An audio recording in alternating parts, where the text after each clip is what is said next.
The universe is answering you every day.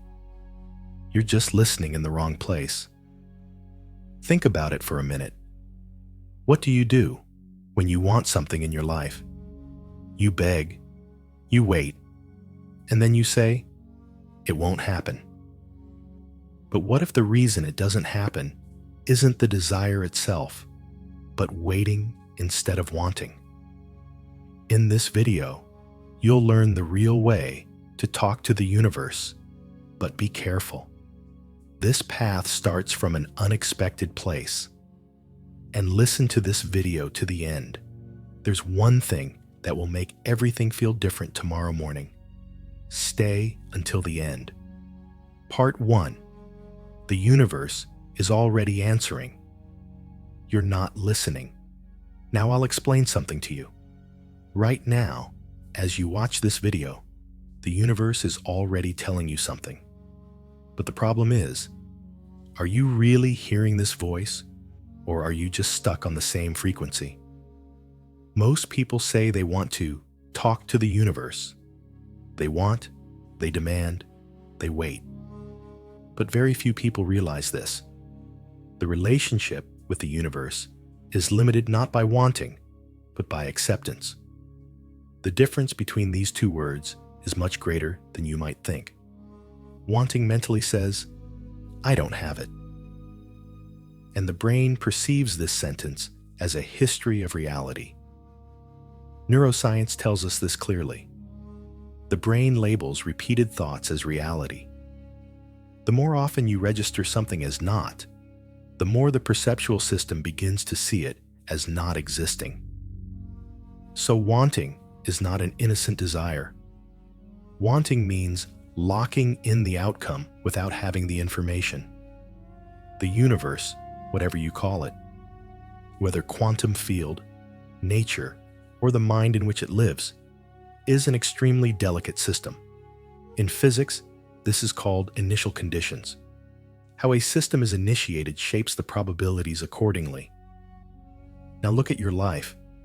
What you have today, good or bad, started with what you once accepted in your mind as "this exists." Relationships, jobs, opportunities, even problems.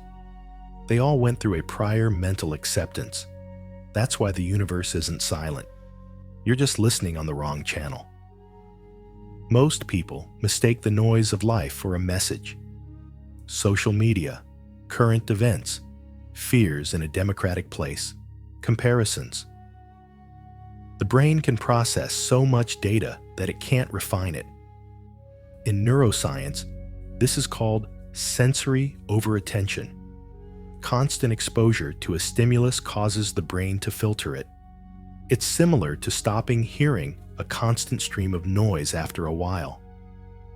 The universe doesn't shout. It speaks through timing, emotion, internal input, synchronicity, and intuition. Carl Jung called this meaningful coincidence. According to him, some events are connected not causally, but meaningfully. And it is consciousness, not the mind, that perceives this. However, we won't immediately delve into the question of how to listen here, because before that, we need to understand this. Why did the wrong channel stay open for so long? Most of us grow up with 3 fundamental mistakes without realizing it, and these 3 mistakes feed off each other. When you make one, the other 2 automatically kick in. Then time passes, months, years, and the person says, nothing changes. In fact, it's not the universe that changes, but the way we listen. Chapter 2. Why your wishes don't come true. First mistake, the thought, "I don't already have it." This is the most common trap.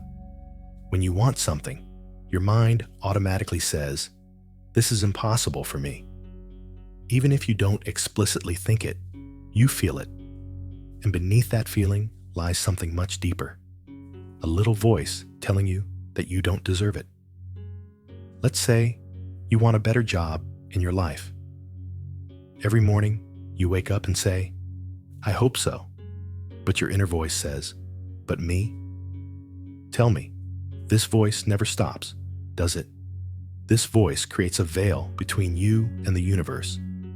And the way to lift that veil is a thought game, but it's very effective. Thinking someone already has it. Just thinking it is enough. But this thought doesn't have to be alone. You make the next mistake, and this thought loses its effect. Second mistake, the confusion between wanting and accepting. This is a very subtle point, but it changes everything. Wanting or accepting. Actually, there's a big difference between the two. Wanting still means no. Accepting means yes. And your life is shaped by which one your mind chooses. Think of it this way. A friend offers you a gift. You pull your hand away and say, are you sure? Did you accept the gift? No. It's the same thing. The universe constantly offers you gifts, but you pull back every time. The solution here is very simple, but to do it, you need to know the third mistake. The third mistake? Impatience. That is, the get it now mentality. This mistake is the one that wears people down the most. You want something. A day passes, 2 days pass, and you ask, why didn't it happen? Then you give up. Then you want it again. Then you give up again. There's a cycle here, and this cycle itself is a problem, because with every giving up, the curtain we just mentioned reappears. The feeling of, it won't happen to me, returns. But think about it. You planted a seed. Did you take it out of the soil the night before to check why it wasn't sprouting? You did, didn't you? Now you're doing the same thing with your seeds of life. When these three mistakes happen together, your connection with the universe is never fully established. But each of them has a solution. And these solutions are so simple, it will be hard to believe. Chapter 3. 3 things you can do immediately. As the therapist clearly stated, there shouldn't be grand ceremonies, lengthy developments, or mystical rituals related to the universe. The real issue is what is real in your mind and in what direction it is directed. The brain doesn't rely on what is spent, but on the thought patterns you instill. There's a very clear rule in neuroscience. The brain declares the most frequently repeated path as the main path. This path becomes automatic after a while. And what becomes automatic is experienced as fate. Now I will show you exactly this automaticity with 3 comprehensive methods. These are not theoretical. These are methods that show you how to use your brain to your advantage, how it works. And yes, you can do them right now. Method 1. The already list. As if, not really. The first 5 minutes after waking up in the morning are very critical, because the brain hasn't completely exited critical mode yet. A few sentences you write down at this moment will determine how your mind views things for the rest of the day. But there's a small but vital detail here. This isn't a dream list. This is an acceptance list. Therefore, the sentence begins with already. I already work at that job. I already live in that house. I already feel peaceful. I already feel safe. Why is this important? Because when the brain uses the word want, it perceives this doesn't yet exist. But the word already doesn't trigger an alarm in the brain. So, it takes over the accounting unit and asks, if this already exists, how am I going to obtain it? In psychology, this is called theoretical accommodation. The mind wants to accommodate an accepted state. This isn't a word game. This is a guide showing how the reality of money is labeled. Rewrite this list every morning. Don't copy. Add a small detail each day. But there's a rule. Never write "I want" on this list, because this list isn't for writing to the universe, but for giving the mind a definition of a new reality.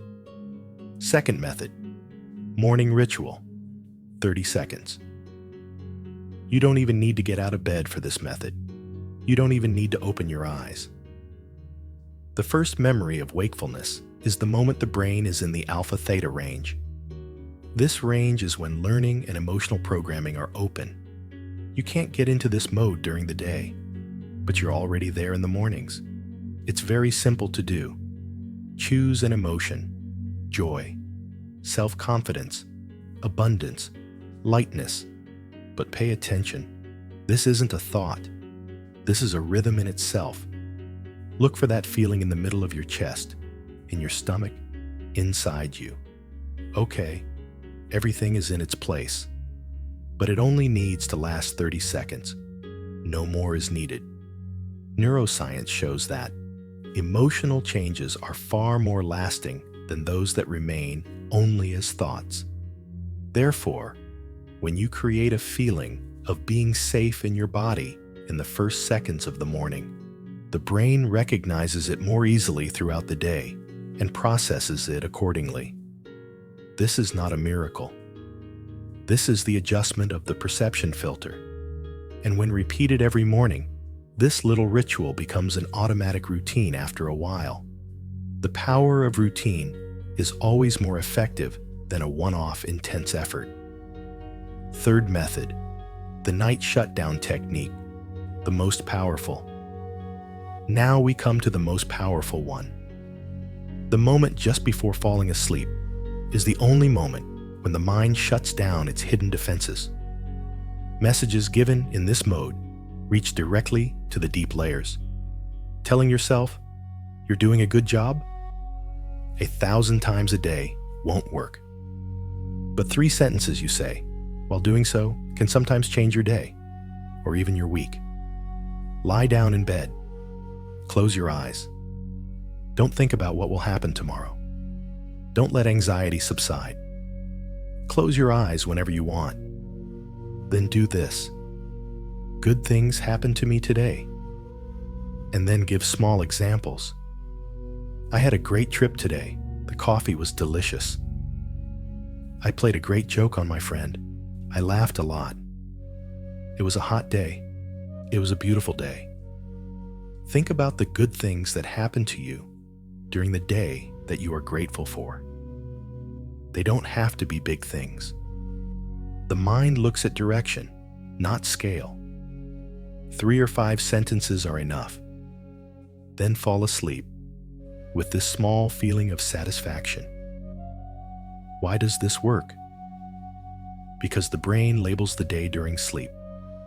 And instead of labeling life as hard, you label it as life has its good sides too. When you wake up in the morning, only a small trace of that feeling remains. But this small trace changes how you react throughout the day, how you approach people, and how opportunities present themselves. Small changes lead to big results. If this video helped you, subscribe and turn on notifications. You can click on the videos shown on the screen to go to the next video.